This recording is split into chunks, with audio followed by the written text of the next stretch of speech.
உலகம் முழுவதும் மம்மி என்றாலே நமக்கு நினைவுக்கு வருவது எகிப்து தான். இறந்த உடல்களை பாதுகாக்க அவர்கள் மூளையை மூக்கு வழியாக வெளியே எடுத்து குடலை நீக்கி பலவிதமான ரசாயனங்களை பூசி துணிகளால் சுற்றினார்கள். இவ்வளவு செய்தும் அந்த உடல்கள் பார்ப்பதற்கே பயங்கரமாக காய்ந்து போன கருவாடு போலத்தான் இருக்கும். ஆனால் நம் தமிழ்நாட்டில் ஸ்ரீரங்கத்தில் எந்தவித ரசாயனமும் இல்லாமல் உடலில் உள்ள உறுப்புகளை நீக்காமல் 900 வருடங்களாக ஒரு மனிதரின் உடல் அப்படியே பாதுகாக்கப்படுகிறது என்றால் உங்களால் நம்ப முடிகிறதா? அதுவும் ஒரு தியான நிலையில்.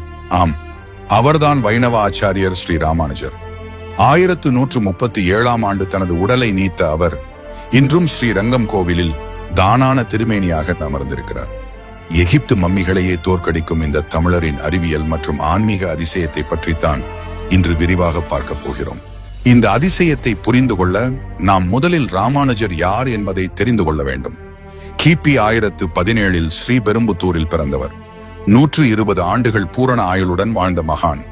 அந்த காலத்தில் கடவுள் பக்தி என்பது ஒரு குறிப்பிட்ட சாதிக்கு மட்டுமே சொந்தம் என்று இருந்ததை உடை தெரிந்தவர் இவர்தான். திருக்கோஷ்டியூர் கோபுரத்தின் மீது ஏறி ஓம் நமோ நாராயணாய் என்ற 8 எழுத்து மந்திரத்தை ஜாதி மத பேதமின்றி அனைவருக்கும் உறக்கச் சொன்ன சமூக சீர்திருத்தவாதி. இறைவன் முன் அனைவரும் சமம் என்று சொன்னதோடு மட்டுமல்லாமல் தாழ்த்தப்பட்ட மக்களை திருக்குலத்தார் என்று அழைத்து கோவிலுக்குள் அழைத்துச் சென்ற புரட்சியாளர்.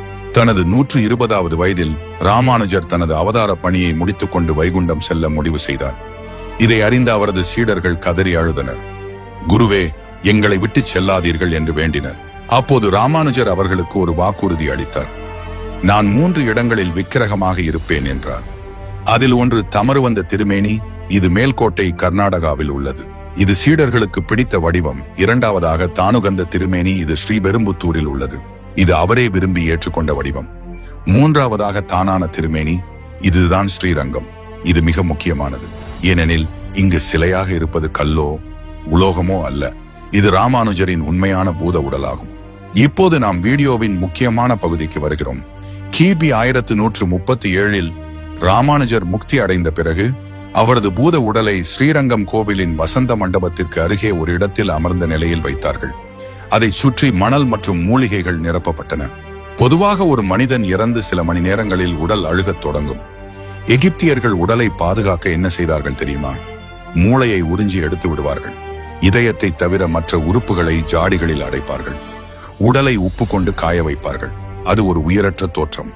ஆனால் ஸ்ரீரங்கம் சென்று ராமானுஜரை பாருங்கள். அவர் இன்றும் உயிரோடு அமர்ந்திருப்பது போலவே இருப்பார். அவரது கண்கள் இன்றும் தெளிவாக தெரியும்.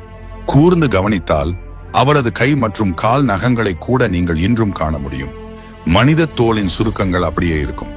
இது சிலை அல்ல, இது ஒரு மனித உடல் என்பதற்கு இதுவே சாட்சி. சரி, நவீன அறிவியலால் கூட விளக்க முடியாத இந்த 900 வருட பாதுகாப்பு எப்படி சாத்தியம்? இங்குதான் நம் முன்னோர்களின் அறிவு நம்மை வியக்க வைக்கிறது. ராமானுஜரின் உடலுக்கு எந்த கெமிக்கல் பூச்சும் கிடையாது. வருடத்திற்கு 2 முறை, அதாவது ஐப்பசி மற்றும் சித்திரை மாதங்களில் தைலக்காப்பு என்ற வைபவம் நடக்கிறது. இதில் பயன்படுத்தப்படும் பொருட்கள் என்ன தெரியுமா? சுத்தமான பச்சை கற்பூரம். இது ஒரு சிறந்த கிருமி நாசினி மட்டுமல்லாமல் உடலை குளிர்ச்சியாக வைக்கவும் உதவும். அடுத்ததாக குங்குமப்பூ. இது நிறத்தையும் பாதுகாப்பையும் தரும். இவற்றை அரைத்து ஒரு மெல்லிய பசை போல செய்து அவரது உடல் முழுவதும் பூசுகிறார்கள். இந்த தைலக்காப்பு முடிந்ததும் அவரது உடல் ஆரஞ்சு நிறத்தில் ஜொலிக்கும். நாளடைவில் அது கருமை நிறத்தை அடையும். இதற்கிடையில் வேறெந்த செயற்கை ரசாயனமும் பயன்படுத்துவது கிடையாது. இந்த எளிய இயற்கை முறை எப்படி 900 ஆண்டுகளாக சதை, தோல் மற்றும் எலும்புகளை பாதுகாக்கிறது என்பது நவீன அறிவியலுக்கே சவால். நண்பர்களே, எகிப்திய மம்மிகள் இறந்த காலத்தின் எச்சங்கள். ஆனால் ஸ்ரீ ராமானுஜர் இன்றும் வாழ்ந்து கொண்டிருக்கும் ஒரு அற்புதம். அவர் அன்று ஏற்றிய சமூக சீர்திருத்த தீபமும் அணையவில்லை. அவரது உடலும் அழியவில்லை. நீங்கள் ஸ்ரீரங்கம் சென்றால் ரங்கநாதரை தரிசித்த பிறகு உடையவர் சன்னதிக்கு சென்று இந்த 900 வருட அதிசயத்தை நேரில் பாருங்கள். அறிவியலும் ஆன்மீகமும் கைகோர்க்கும் அந்த இடத்தில்தான் உண்மையான மெய்சிலிர்ப்பு இருக்கிறது. இந்த